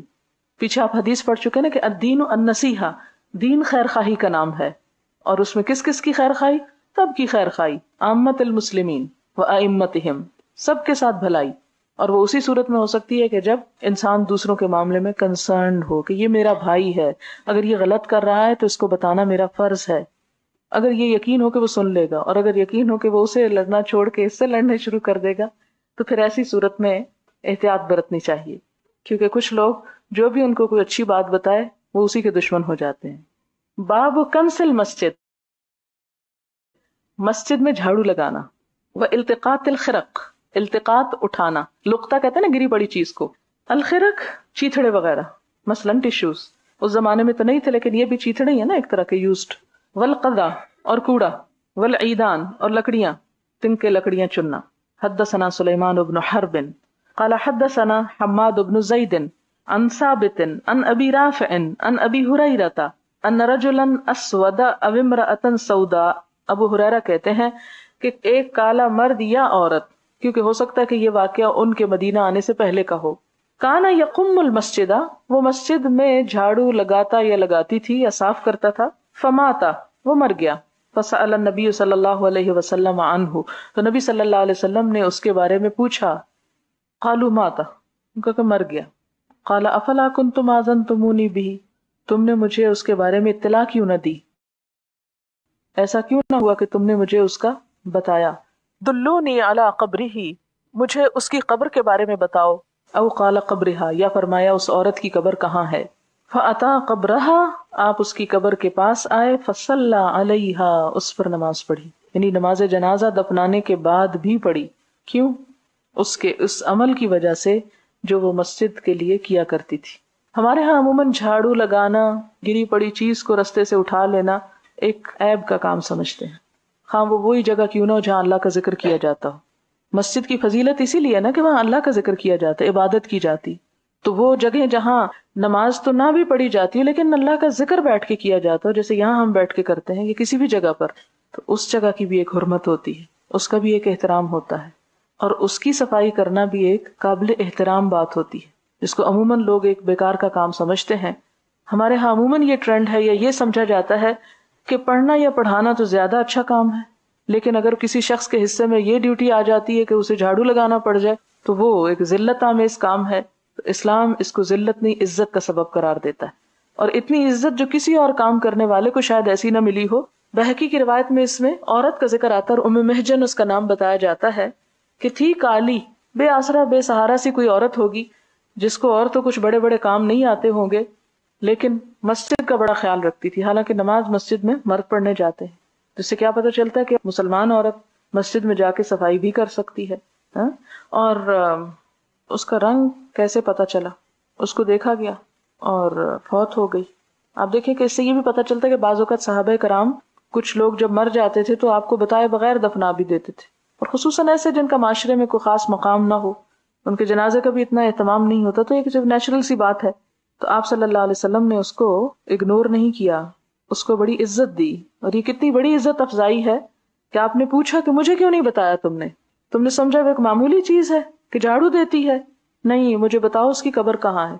اور پھر صحابہ کو لے جا کے وہاں جنازہ پڑھایا گیا. اور طبرانی کی ایک روایت میں ہے کہ آپ نے فرمایا کہ میں نے اس کو بہشت میں دیکھا ہے کہ وہ مسجد کا کچرا صاف کر رہی ہے، یعنی اس عورت کا جھاڑو لگانا اس سے جنت میں لے گیا.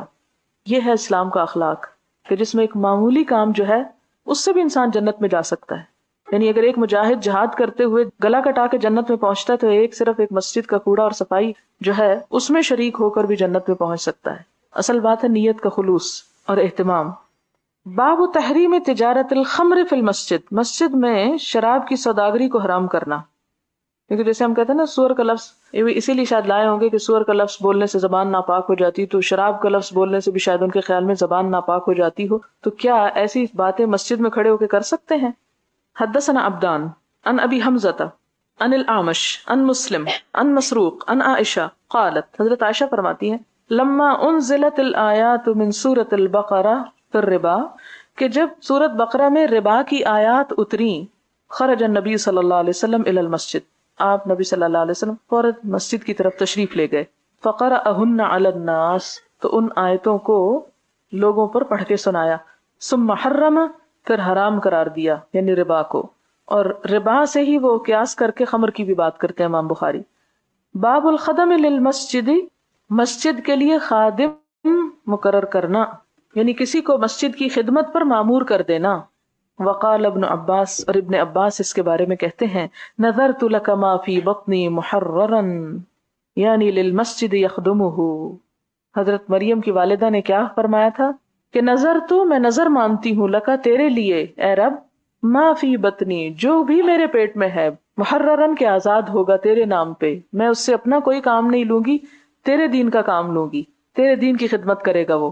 ان کا ارادہ تو شاید بیٹے کا تھا، لیکن حضرت مریم پیدا ہو گئی. تو ان کی مراد کیا تھی؟ حضرت مریم کی والدہ نے کیا منت مانی تھی، کیا کرے گا مسجد جا کے وہ، یعنی آزاد کروں گی کس کام کے لیے؟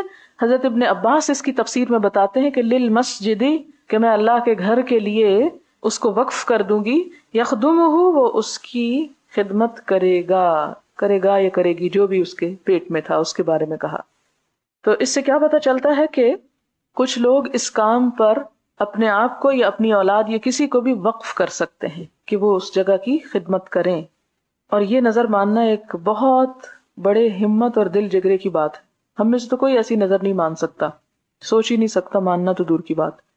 لیکن وہاں اگر دیکھیں کہ وہ مانتی ہے نظر، اور جب بیٹی پیدا ہوتی ہے تھوڑا پریشان ہوتی ہے، اللہ تعالیٰ تسلی دیتے ہیں کہ کوئی بات نہیں، اللہ کو معلوم ہے کہ کیا پیدا ہوا ہے.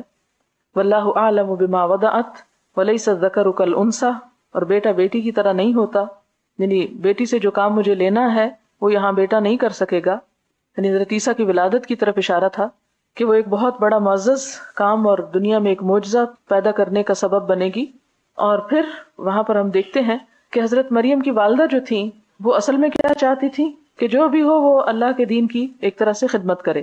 پھر آپ دیکھیں کہ آگے جا کے انہی آیات میں آتا ہے فَتَقَبَّلَهَا رَبُّهَا بِقَبُولٍ حَسَنٍ، کہ اللہ تعالیٰ نے اس بیٹی کا نذرانہ قبول فرمایا. کیسے؟ بِقَبُولٍ حَسَنٍ، بڑی عمدہ قبولیت کے ساتھ، بڑے شرف کے ساتھ اس کو قبول کر لیا. اس نذرانے کو جو مریم علیہ السلام کی والدہ نے مریم علیہ السلام کی شکل میں پیش کیا تھا اللہ تعالیٰ کے حضور. اور آگے فرماتے ہیں اللہ تعالیٰ وَأَنبَتَهَا نَبَاتًا حَسَنًا، بہترین طریقے سے اس کی پرورش بھی کی. ہم سمجھتے شاید ہم مائیں ہی اپنی اولاد کی بڑی اچھی پرورش کر سکتی ہیں، جبکہ یہ بھی مائیں نہیں کرتی، یہ اللہ ہی کرتا ہے، اور ماؤں کو بھی اللہ تعالیٰ ہی توفیق دیتا ہے. حدثنا احمد بن واقد قال حدثنا حماد عن ثابت عن ابي رافع عن ابي هريره ان امراه او رجلا كان يقم المسجد ولا اراه الا امراه. حضرت ابو ہریرہ کہتے ہیں کہ ایک مرد یا عورت مسجد میں جھاڑو لگاتی تھی، تو وہ جو راوی ہیں وہ کہتے ہیں کہ میں اس کو عورت ہی سمجھتا ہوں. ابو رافع کہتے ہیں کہ وہ عورت ہی تھی، یعنی ابو ہریرہ کو غلط فہمی ہوئی لیکن وہ عورت ہی تھی. فذکر حدیث النبی صلی اللہ علیہ وسلم، تو انہوں نے حضور صلی اللہ علیہ وسلم کی یہ حدیث بیان کی انہ صلی علی قبرہ، کہ اس کی قبر پر آپ نے نماز پڑھائی. اور اس چیز کو صحابہ کرام نے بہت نوٹس کیا ہوگا کہ ایک ایسی عورت کی نماز آپ پڑھا رہے ہیں، یعنی اتنی بڑی نیکی ہے اس کی. باب الاسیر او الغریم یربط فی المسجد، کیا مسجد میں قیدی کو یا قرض دار کو باندھا جا سکتا ہے؟ یعنی مسجد قید خانے کا کام دے سکتی ہے. اب آپ دیکھیں کہ کتنی مختلف حدیثیں مسجد کے بارے میں آ رہی، اور ہمارے ہاں مسجد کیا ہے؟ صرف نماز کی جگہ، اس کے علاوہ وہاں کچھ نہیں ہوتا، جبکہ مسجد مسلمانوں کے لیے ایک مرکز کا مقام رکھتی ہے. اور اس سے آپ یہ بھی دیکھ سکتے ہیں کہ مسلمانوں کی عبادت کتنی فطری عبادت ہے، کہ وہ ایسی نہیں کہ جو دنیا سے ان کو کاٹ دے، بلکہ دنیا کے دیگر کام بھی وہاں پر طے پا رہے ہیں جب تک کہ وہ حرام کی صف میں شامل نہ ہو. حدثنا اسحاق بن ابراہیم قال اخبرنا روح ومحمد بن جعفر عن شعبة عن محمد بن زیاد عن ابی ہریرہ عن النبی صلی اللہ علیہ وسلم قال ان افریتا، آپ صلی اللہ علیہ وسلم نے فرمایا کہ ایک بہت بڑا جن دیو من الجن، جنوں میں سے، تفلت علی البارحہ، کود پڑا مجھ پر کل رات، یعنی اس نے مجھ پہ قابو پانا چاہا. او قال کلمتن، یا آپ نے ایک ایسی ہی الفاظ فرمائے، نحوہا، اسی طرح کے. اب آپ دیکھیں ذرا جنات کی جرت کہ حضور صلی اللہ علیہ وسلم سے بھیڑ رہے ہیں. لیقطع علی الصلاۃ، اور اس لیے کودا مجھ پر کہ میری نماز منقطع کر دے، میری نماز میں خلل ڈالے. فامکننی اللہ منہ، تو اللہ نے اس کو میرے اختیار میں کر دیا. فاردت، تو میں نے چاہا، ان اربطہ، میں باندھ دوں اس کو، الی ساریۃ، ایک ستون کے ساتھ، من سوار المسجد، مسجد کے ستونوں میں سے، حتی تصبحوا، یہاں تک کہ تم صبح کرتے، وتنظروا الیہ، اور تم دیکھتے اس کو. یعنی اگر میں اس کو باندھ دیتا تو صبح کے وقت تم اس جن کو دیکھ سکتے تھے، انسانی شکل میں. کلکم، تم میں سب کے سب، یعنی سب کو نظر آتا وہ. فذکرت قول اخی سلیمان، تو مجھے یاد آ گیا اپنے بھائی سلیمان کا یہ کہنا کہ رب اغفر لی، اے میرے رب مجھے بخش دے، وہب لی ملکن، اور عطا کر مجھے وہ حکومت، لا ينبغی لأحد من بعدی، جو نہ زیبا ہو کسی ایک کے لیے میرے بعد، یعنی میرے بعد کسی اور کو نہ ملے. قال روح، روح کہتے ہیں فردہ خاسئا، تو آپ صلی اللہ علیہ وسلم نے اس کو ذلیل کر کے چھوڑ دیا، یعنی باندھا نہیں. اس سے کیا پتہ چلتا ہے کہ مسجد میں کسی کو قید کیا جا سکتا ہے، باندھا جا سکتا ہے. اور قرض دار کا لفظ یہاں حدیث میں تو نہیں، لیکن اس پر قیاس کیا گیا ہے. اور قرض دار کو یہاں کیوں قید کرنا، یہاں کیسے پکڑنا؟ اس لیے کہ اس زمانے میں نماز پڑھنے ہر کوئی آ جاتا تھا، یعنی کوئی شخص نماز سے پیچھے نہیں رہتا تھا، جو کہیں نہیں ملتا تھا وہ مسجد میں ضرور مل جاتا تھا. اور اب معاملہ اس کے بالکل برعکس ہے. کچھ اور جگہیں ایسی ہیں جہاں آپ کو سب مل جائیں گے.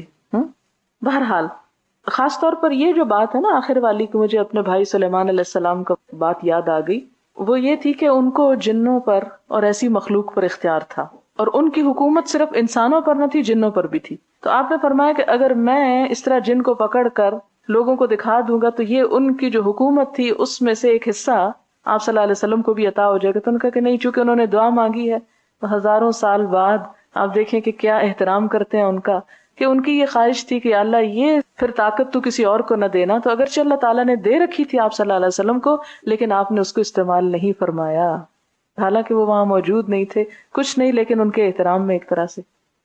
یہ ہے ایک اخلاق عالیہ.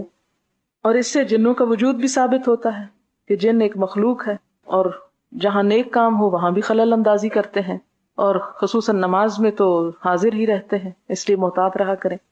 باب الاغتسال اذا اسلم، باب غسل کرنا جب کوئی مسلمان ہو جائے. وربط الاسیری، اور باندھنا اسیر یعنی قیدی کا، ایدن فی المسجد، مسجد میں.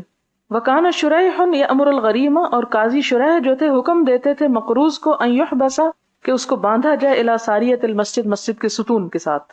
یعنی قاضی شریح مقروض کو مسجد کے ستون کے ساتھ باندھنے کو کہتے تاکہ لوگ دیکھیں اور اس کو شرم آئے اور وہ قرضہ ادا کر دے.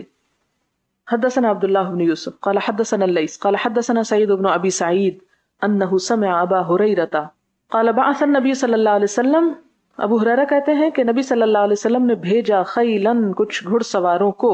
خیل گھوڑے کو بھی کہتے ہیں اور خیل گھوڑے پہ سوار کو بھی کہتے ہیں. قبل نجد، نجد کی طرف، کہا جاتا ہے کہ 30 تھے وہ. فجاءت برجل من بنی حنیفہ، تو بنو حنیفہ میں سے ایک شخص کو وہ پکڑ لائے. یقال له ثمامة بن اسال، جس کا نام ثمامہ بن اسال تھا.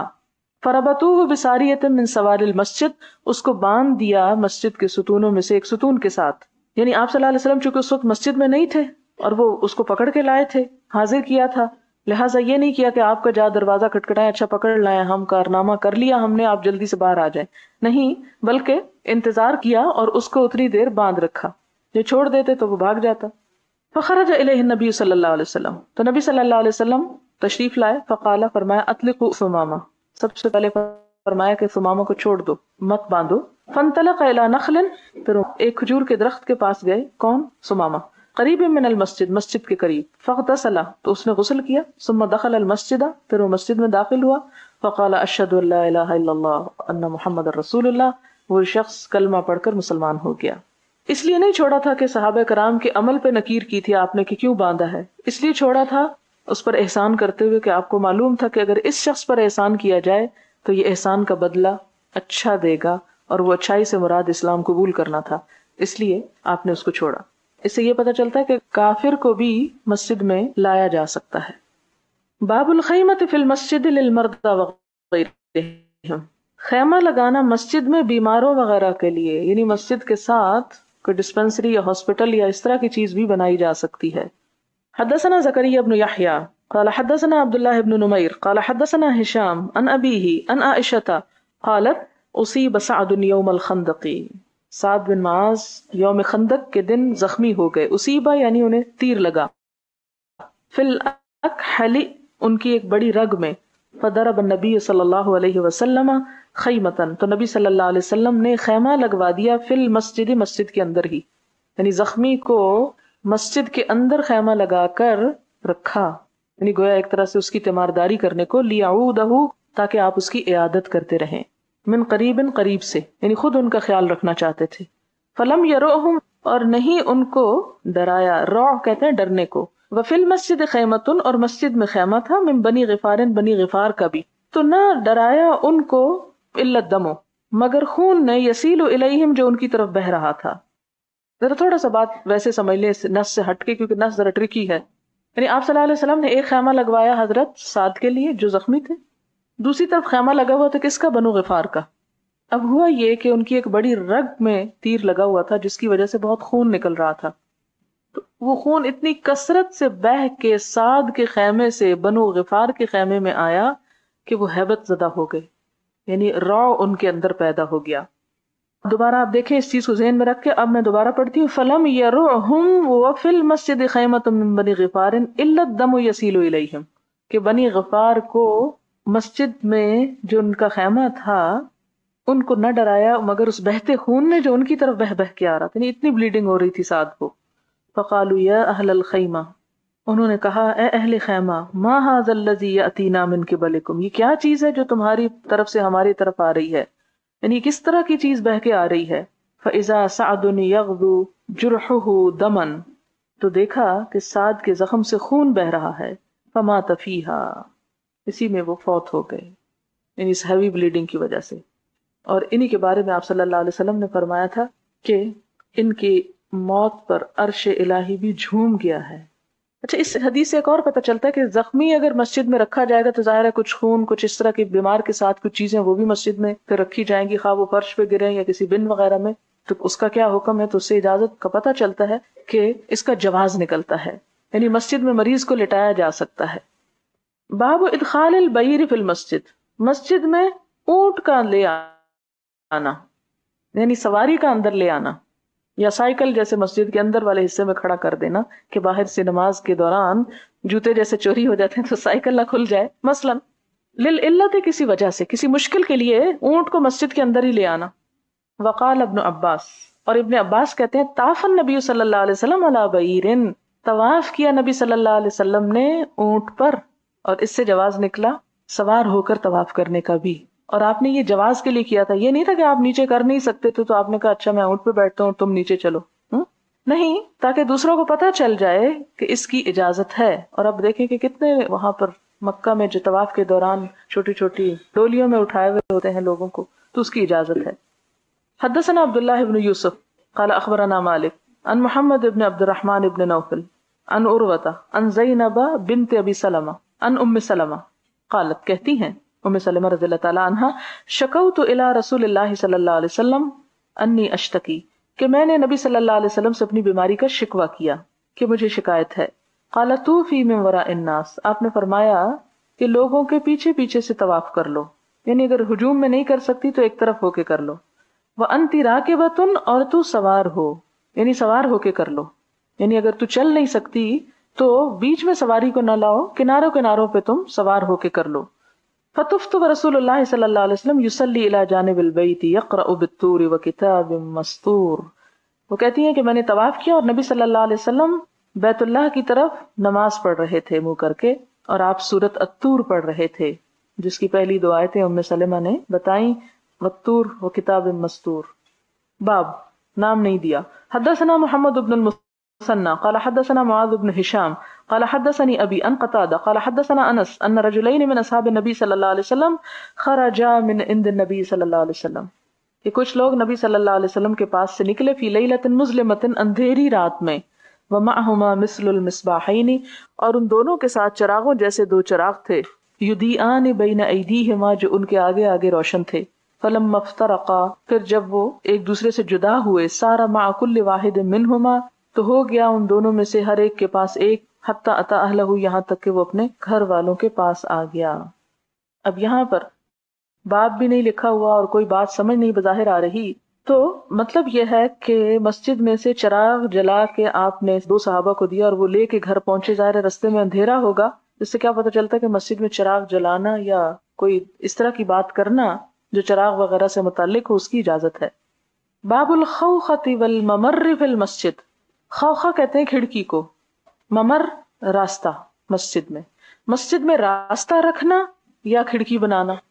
حدثنا محمد بن سنان قال حدثنا فلیح قال حدثنا ابو النضر عن عبید اللہ بن حنین عن بسر بن سعید عن ابی سعید الخدری قال خطب النبی صلی اللہ علیہ وسلم، کہتے ہیں کہ نبی صلی اللہ علیہ وسلم نے خطبہ دیا. فقال، پھر فرمایا، ان اللہ خیر عبدا بین الدنیا و بین ما عندہ، کہ بے شک اللہ تعالیٰ نے اختیار دیا بندے کو درمیان دنیا کے اور درمیان جو اس کے پاس ہے. بندے سے مراد یہاں آپ صلی اللہ علیہ وسلم خود ہیں، کہ اللہ تعالیٰ نے مجھے اختیار دیا کہ میں دنیا میں رہنا چاہوں تو رہ لوں اور اگر اس کے پاس جانا چاہوں تو چلا جاؤں. فاختار ما عند اللہ، تو بندے نے اختیار کر لیا، پسند کیا جو اللہ کے پاس ہے. فبکا ابو بکر رضی اللہ عنہ، یہ بات سن کے حضرت ابو بکر رو دیے کیونکہ انہیں پتہ تھا کہ اس اختیار کا مطلب کیا ہے. فقلت فی نفسی، میں نے اپنے دل میں سوچا، ما یبکی ھذا الشیخ، یہ بزرگ کیوں رو رہے ہیں، یہ کوئی رونے کی بات ہے؟ ان یکن اللہ خیر عبدا بین الدنیا و بین ما عنده فاختار ما عند اللہ، اگر اللہ نے بندے کو یہ اختیار دیا کہ وہ دنیا اور اس کے درمیان ایک چیز کو اختیار کر لے، فکان رسول اللہ صلی اللہ علیہ وسلم هو الاب، تو یہ حضور صلی اللہ علیہ وسلم خود ہی وہ بندے تھے جنہیں یہ اختیار دیا گیا. وکان ابو بکر اعلمنا، اور ابو بکر ہم میں سب سے زیادہ علم والے تھے، یعنی بات کی تہ کو جلدی پہنچ جاتے تھے. فقال، تو فرمایا، یا ابا بکر لا تبکی. ظاہر ہے دونوں دوست تھے، ایک نے ایک بات کی، دوسرا رونے لگ گیا، باقی حیران ہو رہے ہیں، اور آپ صلی اللہ علیہ وسلم کو سمجھ آ گئی کہ ابو بکر کیوں رو رہے ہیں، تو آپ ان کو چپ کروا رہے ہیں کہ ابو بکر مت رو. ان امن الناس علی فی صحبتہ ومالہ ابو بکر، کہ سب سے زیادہ لوگوں میں سے جس کا احسان ہے مجھ پر، امننا من سے، من والعزا قرآن میں آتا ہے، من میم نون نون، امننا یعنی سب سے زیادہ جس کا احسان ہے لوگوں میں سے، علیہ مجھ پر، فی صحبت ہی اپنی صحبت کے ساتھ، جیسے وہ غار ثور میں ساتھ رہے، و مال ہی اور اپنے مال کے ساتھ، کہ جس نے سب سے زیادہ مجھ پہ اپنا مال خرچ کیا، ابو بکر ہیں. وَلَوْ كُنْتُ مُتَّخِذًا خَلِيلًا مِّنْ أُمَّتِي، اگر میں اپنی امت میں سے کسی کو اپنا خلیل یعنی دلی دوست بناتا، لَاتَّخَذْتُ أَبَا بَكْرٍ، تو ابو بکر کو بناتا. وَلَكِنْ أَخُوَّةُ الْإِسْلام، لیکن یہ دوستی تو اسلام کا بھائی چارہ ہے، وَمَوَدَّتُهُ، اور اس کی خاطر محبت ہے، یعنی اصل خلت تو اللہ تعالیٰ سے ہی ہو سکتی ہے، خلیل تو انسان اللہ تعالیٰ ہی کو بنا سکتا ہے. کیوں؟ والذین آمنوا اشد حبا للہ، اہل ایمان سب سے زیادہ اللہ کو چاہتے ہیں، اور انسانوں کے ساتھ محبت کا معیار کیا ہے کہ دین کی خاطر محبت اور اخوت. پھر کیا ہوا؟ لا یبقین فی المسجد باب، نہ باقی رہے مسجد میں کوئی دروازہ، الا سد، مگر بند کر دیا جائے، الا باب ابی بکر، مگر ابو بکر کا دروازہ، یعنی ابو بکر کی طرف کا دروازہ بند نہ کیا جائے، باقی سب دروازے بند کر دیے جائیں، یعنی اس طرف سے آ جا سکتے ہیں، اسے کھلا رہنے دیا جائے. اور اس سے یہ پتہ چلتا ہے کہ آپ صلی اللہ علیہ وسلم نے سب کے سامنے انہیں سب پر ترجیح دی. حدثنا عبداللہ بن محمد الجعفی قال حدثنا وهب بن جریر قال حدثنا ابی قال سمعت یعلى بن حکیم عن اکرمۃ عن ابن عباس قال خرج رسول اللہ صلی اللہ علیہ وسلم فی مرضه الذی مات فیہ، کہ نبی صلی اللہ علیہ وسلم نکلے اپنے اس مرض میں جس میں آپ فوت ہو گئے، عاصبا رأسہ، اپنا سر باندھے، یعنی سر میں بہت شدید درد تھا تو سر باندھ لیا، بخرقۃ، ایک کپڑے کے ٹکڑے کے ساتھ. فقعد علی المنبر، تو اسی حالت میں ممبر پر بیٹھے کہ آپ کا سر درد سے بندھا ہوا تھا. فحمد اللہ واثنى علیہ، تو آپ نے اللہ تعالیٰ کی حمد و ثنا کی. ثم قال، پھر فرمایا، انہ، بے شک وہ، لیس من الناس احد، نہیں ہے لوگوں میں سے کوئی ایک، امن علیہ، جس کا احسان ہو سب سے زیادہ مجھ پر، فی نفسہ و مالہ، اس کے نفس اور مال کے اعتبار سے، من ابی بکر ابن ابی قحافہ، ابو قحافہ کے بیٹے ابو بکر سے بڑھ کر. وَلَوْ كُنْتُ مُتَّخِذًا مِّنَ النَّاسِ خَلِيلًا لَاتَّخَذْتُ أَبَا بَكْرٍ خَلِيلًا، اگر میں انسانوں میں سے کسی کو دوست بناتا تو میں ابو بکر کو بناتا. وَلَكِنْ خُلَّةُ الْإِسْلَامِ أَفْضَل، لیکن اسلام کی دوستی سب سے بڑھ کر ہے، یعنی اسلام کی خاطر. صدوا عنی کل خوخۃ فی ھذا المسجد غیر خوخۃ ابی بکر، بند کر دو مسجد کی سب کھڑکیاں سوائے ابو بکر کی کھڑکی کے، یعنی اس دروازے کو کھلا رہنے دو. یہ دراصل ان کے احسانات کے بدلے میں آپ صلی اللہ علیہ وسلم نے ان کے ساتھ یہ احسان کیا کہ ان کو یہ ترجیح دی. باب الابواب والغلق للکعبۃ والمساجد، باب کعبہ اور مسجدوں میں دروازے اور زنجیر رکھنا. مسجد کو بھی بند کیا جا سکتا ہے، بوقت ضرورت تالا لگایا جا سکتا ہے، کیونکہ اگر ہماری مسجدیں کھلی رہیں تو اس میں دوسرے دن ٹیوبز اور پنکھے شاید نظر نہ آئیں.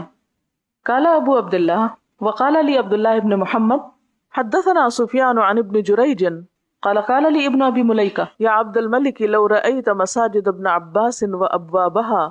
عبد الملک بن جریج نے بیان کیا کہ مجھ سے ابن ابی ملیکہ نے کہا کہ عبد الملک، اگر تو ابن عباس کی مسجدیں اور دروازے دیکھتا تو تعجب کرتا، یعنی نہایت پائیدار تھے اور بہت صاف تھے، اور اس کی صفائی کی وجہ کیا تھی کہ بند رکھتے تھے. حدثنا ابو النعمان وقتیبۃ بن سعید قال حدثنا حماد بن زید ان ایوب ان نافع عن ابن عمر ان النبی صلی اللہ علیہ وسلم قدم مکہ، کہ نبی صلی اللہ علیہ وسلم مکہ تشریف لائے. فدعا عثمان بن طلحہ، اور عثمان بن طلحہ کو بلایا. ففتح الباب، پھر دروازہ کھولا. کس کا؟ خانہ کعبہ کا. یہ کنجی بردار تھے، اور آپ صلی اللہ علیہ وسلم نے ان کو جب چابی دی تو کہا قیامت تک تمہاری نسل میں یہ چابی رہے گی. اور آج تک ہے اسی خاندان کے پاس. فدخل النبی صلی اللہ علیہ وسلم وبلال واسامة بن زید وعثمان بن طلحة. پھر نبی صلی اللہ علیہ وسلم، حضرت بلال، اسامہ بن زید اور عثمان بن طلحہ رضی اللہ تعالی عنہم اس میں داخل ہوئے. ثم اغلق الباب، پھر دروازہ بند کر دیا گیا. تو اس سے کیا پتہ چلتا کہ یہ دروازہ آج نہیں بند ہوا، اس وقت بھی بند ہوتا تھا. فلبث فیہ ساعۃ، آپ تھوڑی دیر اس کے اندر رہے. ثم خرجوا، پھر نکل آئے. قال ابن عمر کہتے ہیں فبدرت، تو میں جلدی سے آگے بڑھا. فسألت بلالا، میں نے بلال سے پوچھا. کس لیے آگے بڑھ کے پوچھا؟ کہ آپ نے نماز پڑھی تھی، کیونکہ ہر وقت تجسس میں رہتے تھے. آپ نے کیا کیا؟ فقال صلی فیہ، تو بلال رضی اللہ تعالی عنہ نے کہا کہ آپ صلی اللہ علیہ وسلم نے وہاں نماز پڑھی. فقلت فی این، تو ابن عمر کہتے ہیں کہ میں نے پوچھا کہ کہاں پڑھی تھی؟ قال بین الاسطوانتین، انہوں نے کہا دو ستونوں کے درمیان. قال ابن عمر کہتے ہیں فذهب علی ان اسألہ، ذهب علی چلا گیا مجھ سے، یعنی میں بھول گیا کہ میں پوچھوں کم صلی کہ آپ نے پڑھا کتنا تھا، کتنی رکعتیں پڑھی تھی. یعنی میں نے یہ تو پوچھ لیا کہ نماز پڑھی کہاں تھی، کیونکہ انہیں اس دعا سے بہت دلچسپی ہوتی تھی کہ جس جگہ آپ پڑھیں گے وہ بھی وہیں پر آ کے پڑھیں گے. اور یہ آگے ایک بہت لمبی حدیث آتی ہے جس میں اتنی جگہوں کے نام آتے ہیں کہ وہاں حضرت عبداللہ بن عمر نے نمازیں پڑھی اس وجہ سے کہ آپ صلی اللہ علیہ وسلم وہاں پڑھ چکے تھے. چلیے حدیث پڑھ لیتے. حدیث نمبر 466. حدیث نمبر 466 باب الخوختی والممری فی المسجد. ٹھیک، سب کو مل گئی؟ اوکے. حدثنا محمد بن سنان حدثنا فلیح قال حدثنا ابو النضر عن عبید بن حنین عن بسر بن سعید عن ابی سعید الخدری قال خطب النبی صلی اللہ علیہ وسلم فقال ان اللہ خیر عبدا بین الدنیا و بین ما عنده فاختار ما عند اللہ فبكى ابو بکر الصدیق رضی اللہ عنہ فقلت في نفسي ما يبكي هذا الشيخ إن يكن الله خير عبدا بين الدنيا وبين ما عنده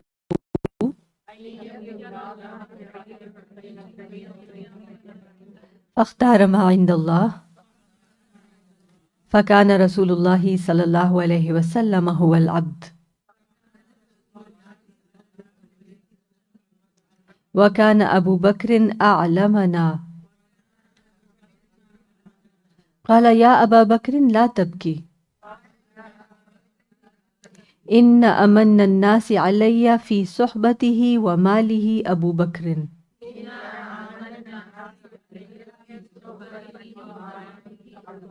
ولو كنت متخذا خليلا من أمتي لاتخذت أبا بكر ولكن أخوة الإسلام ومودته لا يبقين في المسجد بابن. آئی تھنک پریویس ورژن میں بابن کا لفظ تھا، نئے پرنٹ میں باب نہیں ہے. اٹ میک سینس کہ یہاں پہ باب کا لفظ ہو. اچھا، اس کے علاوہ ایک بہت اہم چیز بیفور وی کلوز، پیچھے حدیث نمبر کہاں ہے یہ آیت، جہاں جی یہ ہے حدیث نمبر 461 باب الاسیر او الغریم یربط فی المسجد، جہاں سلیمان علیہ السلام کے بارے میں نبی صلی اللہ علیہ وسلم نے کہا کہ میرے بھائی سلیمان نے یہ دعا کی تھی. تو یہاں پر جو ٹیکسٹ میں دعا ہے اس میں لفظ مسنگ ہے، اس کو کریکٹ کر لیجئے. نئی بکس میں ربی حبلی ملکن ہے، تو رب اغفر لی و حبلی ملکن، اغفر لی و، یہ الفاظ ہیں آیت کے. تو اس کو آپ یعنی اگر کبھی یہاں سے دوبارہ پڑھیں تو پھر آپ انکمپلیٹ یا مسنگ الفاظ والی آیت نہ ہو. رب اغفر لی وہب لی ملکا لا ینبغی لأحد من بعدی. ٹھیک ٹھیک ہے، انشاءاللہ آپ یہ حدیث ریڈنگ انشاءاللہ پریکٹس کر لیجیے گا، اور نیکسٹ ویک میں اپنے گروپس میں جیسے آپ کریں گے. جی اس میں جو ترجمہ لکھا ہوا ہے کہ مجھے ایسی سلطنت عطا فرما جو میرے بعد کسی اور کے لیے سزاوار نہ ہو، اس کا کیا سزاوار ہے؟ سزاوار ایک ذرا اعلیٰ اردو کا لفظ ہے، بیسکلی یہ کہ کسی اور کو نہ ملے، کسی اور کوئی اور اس کا ڈیزرونگ نہ ہو، سو ٹو سے. جی سسٹر کمل، ان کو کوئکلی مائک دے دیجیے. کلاس میں سسٹر آسیہ، کل ہم نے ایک حدیث پڑھی تھی جس میں سفر سے بعد واپس آ کے مسجد میں نفل پڑھنے والی، اس میں تھا کہ حارب نام تھا جنہوں نبی صلی اللہ علیہ وسلم نے ان کا کچھ قرض دینا تھا، وہ واپس دیا اور پھر کچھ زائد دے دیا. تو میرا کوشچن یہ ہے کہ زائد دے دینا کوئی حرج نہیں. جی جی بالکل، کہ اس میں زمرے میں نہیں آتا؟ نہیں، کیونکہ اس نے مانگا نہیں، کوئی کنڈیشن نہیں تھی. نبی صلی اللہ علیہ وسلم نے بطور احسان زائد دے دیا. اگر آپ نے کسی سے کوئی چیز لی اور جب آپ اس کو ریٹرن کر رہے ہیں out of your own good will gesture, آپ کچھ اس کو ساتھ میں گفٹ دے دیتے ہیں، تو یہ نہیں سود میں آئے گا. سود تب ہے جب وہ کنڈیشنل ہو جاتا ہے اور کسی نے مانگا ہے کہ میں تمہیں اتنا دے رہا ہوں، اس کے ساتھ واپسی بھی اتنا دینا. یہ ایک کوشچن ہے، یہ حدیث نمبر 458 ہے، جس میں رسول اللہ صلی اللہ علیہ وسلم نے، اور اسی کے ملتے جلتی نیچے بھی حدیث ہے 460، اس میں وہ عورت تھی جس کے لیے انہوں نے نماز پڑھی. جی جی، تو اس سے کیا یہ ہو سکتا ہے کہ نماز جنازہ جو ہے وہ جا کر کسی کی قبر پہ دوبارہ پڑھی جا سکتی ہے؟ یہ صرف ایک ریئر موقع تھا جب نبی صلی اللہ علیہ وسلم نے ایسا کیا. علماء کہتے ہیں کہ عام طور پہ ایسا نہیں کرنا چاہیے. نماز جنازہ کسی کی یعنی ہو چکی ہے اور اس کے بعد کچھ لوگ مل کر نماز جنازہ کہیں اور ادا کر رہے ہیں، نہیں، کہیں اور ادا کی جا سکتی ہے، لیکن قبرستان میں نماز جنازہ جنرلی ادا کرنا منع ہے. یہ ایک ریئر چیز تھی جو نبی صلی اللہ علیہ وسلم نے کی، اور اس ریئرٹی سے ہمیں اور زیادہ احساس ہوتا ہے کہ اس عورت کی نبی صلی اللہ علیہ وسلم نے کتنی تکریم کی، اور اس کے کام کی وجہ سے اس کی تکریم کی. تو اللہ تعالیٰ ہمیں واقعی دین کے شاعر جو مساجد ہیں اور خاص طور پہ جہاں دین کا کام ہوتا ہے، ان کی اچھے سے ٹیک کیئر کرنے کی توفیق دے، ان کو اچھے سے آباد کرنے کی اور اس آبادی میں مددگار بننے کی توفیق دے. سبحانک اللہم و بحمدک، اشہد ان لا الہ الا انت، استغفرک و اتوب الیک. بارک اللہ فیکم. السلام علیکم و رحمۃ اللہ وبرکاتہ. اللہ